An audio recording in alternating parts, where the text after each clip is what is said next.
AP liquor scam case కొత్త మలుపులు తిరుగుతోంది. సిట్ విచారణలో మాజీ డిప్యూటీ సీఎం నారాయణస్వామి చెప్పిన ఆ పైవాళ్లు ఎవరనే అంశంపై సిట్ బృందాలు ఆరాధిస్తున్నాయి.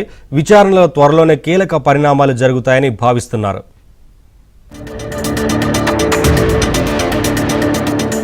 వైసీపీ ప్రభుత్వ హయాంలో ఎక్సైజ్ మంత్రిగా డిప్యూటీ సీఎంగా పనిచేసిన నారాయణస్వామి సిట్ విచారణలో చెప్పిన అంశాలపై ప్రత్యేక బృందాలు ఆరా తీస్తున్నాయి.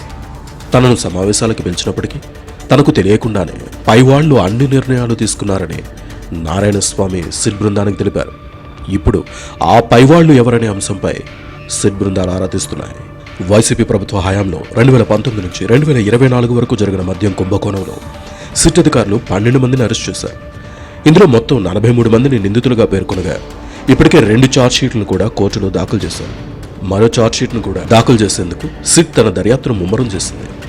2వ ఛార్జ్షీట్ దాఖలు చేసే ముందు వైసీపీ ప్రభుత్వ హయాంలో ఎక్సైజ్ మంత్రిగా పనిచేస్తున్న నారాయణస్వామికి నోటీసులు ఇచ్చారు. ఆయన హాజరు కాకపోవడంతో వీడియో కాన్ఫరెన్స్ ద్వారా విచారించారు. ఈ విచారణ అంశాలను కూడా 2వ ఛార్జ్షీట్లో పేర్కొన్నారు.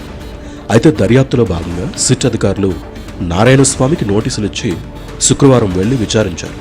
నారాయణస్వామి పాల్గొన్న సమావేశాల వివరాలను సేకరించిన సిట్ అధికారులు ఆ సమావేశంలో ఇంకెవరు పాల్గొన్నారో కూడా ఆరా తీస్తున్నారు. వారి స్టేట్మెంట్లను కూడా రికార్డ్ చేయాలని భావిస్తున్నారు. సాక్షాత్తు నాటి ఎక్సైజ్ మంత్రిగా డిప్యూటీ సీఎంగా కూడా ఉన్న నారాయణస్వామికి తెలియకుండా నిర్ణయాలు తీసుకోవడం వెనుక ఎవరి హస్తం ఉందనే అంశంపై కూడా సిట్ అధికారులు ఆరా తీస్తున్నారు. డిజిటల్ చెల్లింపులు పక్కన పెట్టాలని ఎవరు ఒత్తిడి తెచ్చారని సిట్ అధికారులు ప్రశ్నించగా తనకు సంబంధం లేదని, పైవాళ్ల నిర్ణయమని, అదేవిధంగా మద్యం ఆర్డర్లకు ఆన్లైన్ విధానం పక్కన పెట్టిన అంశంపై కూడా నారాయణస్వామి నుంచి ఎటువంటి సమాధానం రాలేదు. నారాయణస్వామి మంత్రిగా ఉన్నప్పటికీ ఆయనకు తెలియకుండానే అన్ని నిర్ణయాలు తీసుకున్నారని, ఆనాటి సీఎం పేషితో పాటు మిగతా కీలక వ్యక్తులు ఇందులో ప్రధాన పాత్ర పోషించారని సిట్ సమాచారాన్ని సేకరించింది. అంతా పైవాళ్లకే తెలుసని నారాయణస్వామి చెప్పడంతో సిట్ అధికారులు పలుమార్లు పైవాళ్లంటే ఎవరని పదే పదే ప్రశ్నించినప్పటికీ ఆయన వద్ద నుంచి అధికారులేనని సమాధానం వచ్చిందని తెలిసింది. అయితే నారాయణస్వామి ఏం చెప్పారు, సిట్ అధికారులు ఎటువంటి ప్రశ్నలు అడిగారు అనే అంశంపై వైసీపీ నేతలు పూర్తి స్థాయిలో ఆరా తీస్తున్నారు. నారాయణస్వామి స్టేట్మెంట్ మొత్తాన్ని కూడా సిట్ అధికారులు రికార్డ్ చేశారు. దీంతో ఆయన తొలుత విచారణలో కొంత ఆందోళన చెందినప్పటికీ చివరకు మధ్యాహ్నం నుంచి నోరు విప్పారని సిట్ అధికారుల ద్వారా తెలిసింది.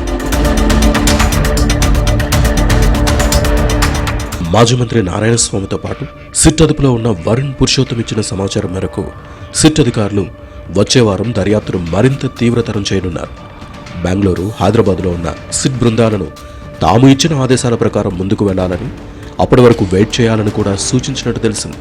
రాబోయే 10 రోజుల్లో సిట్ దర్యాప్తులో అనేక కీలక పరిణామాలు చోటు చేసుకోనున్నాయి.